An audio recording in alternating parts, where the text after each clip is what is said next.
Dear student, in this video lecture we are going to study what is osmotic diuretics. Learning outcomes for this topic are: after completion of this topic, students you will be able to understand osmotic diuretics, therapeutic applications of osmotic diuretics, adverse effect of osmotic diuretics, drug from this category like mannitol. Now we will study what is the osmotic diuretics. Osmotic diuretics, these are a low molecular weight compound that are freely filtered through the Bowman's capsule into the renal tubules and not reabsorbable solutes, and are not extensively metabolized except for the glycerin and urea. Once in the renal tubule, osmotic diuretics have a limited reabsorption because of their high water solubility. When these are administered as a hypertonic solution, these agents increase the intraluminal osmotic pressure, which causes water to pass from the body into the tubule. Since the osmotic agents and our associated water are not reabsorbed from the nephron, a diuretic effect is observed. Osmotic diuretics increases the volume of urine and the excretion of water and almost all of the electrolytes.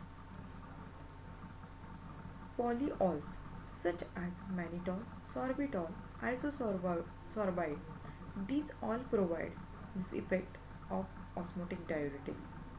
Sugars such as glucose and sucrose also can have a diuretic effect by this mechanism. Although not a polyol, urea has a similar osmotic effect and has been used in the past as an osmotic diuretics. In this slide, you can see the structure of mannitol, sorbitol, and the isosorbide. Now, we will see the mechanism of action of osmotic diuretics. Before that, just see, you have to understand this diagram basically. What is this? This is, you can say, the basolateral membrane, which is blood, and this is a tubular membrane or lumen where the urine formation takes place, and in between these two there is a renal proximal tubule and the descending limb of loop of Henle. We know the maximum water get reabsorbed from the blood. Okay, then this water came into the renal proximal tubule, or you can say the descending limb of loop of Henle. Along with that water, some solutes are also present. This water and the solute passes from the tubule or the loop of Henle to the tubular secretion process by osmosis, where this membrane, it is a water permeable cell membrane. This mannitol, the drug from the osmotic diuretic category mannitol, this act at a tubular layer. Okay, so when this water in the form of urine came into the tubular, then mannitol that also increases the fluid flow, and along with the mannitol, this water will be excreted from a body as a urine.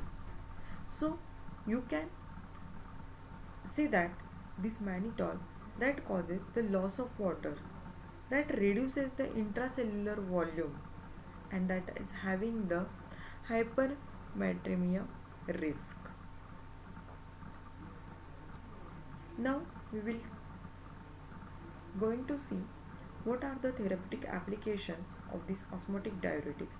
These osmotic diuretics are not frequently used in the medicine today, except in the prophylaxis of acute renal failure, in which these drugs inhibit water reabsorption and maintain urine flow. They also may be useful in maintaining because of severe bleeding or a traumatic surgical experience.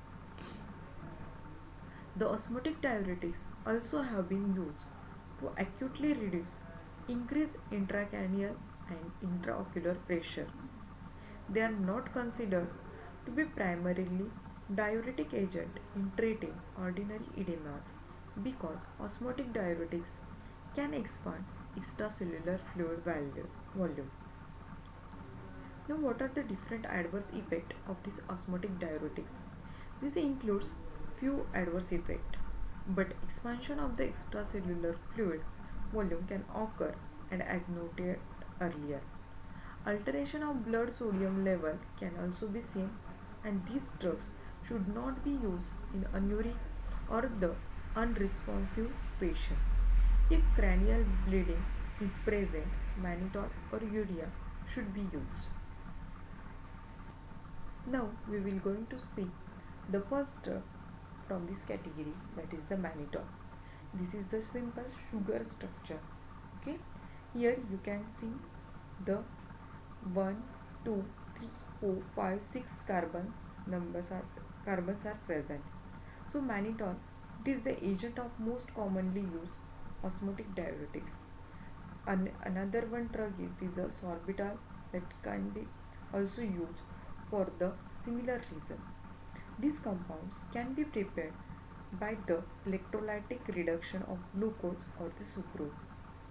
This mannitol is administered intravenously in a solution of 5% to 50% at a rate of administration that is adjusted to maintain the output at 30 to 50 ml per hour.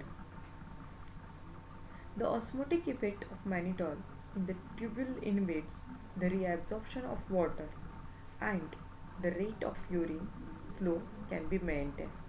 It is also used to reduce intracranial pressure by reducing cerebral intravascular volume.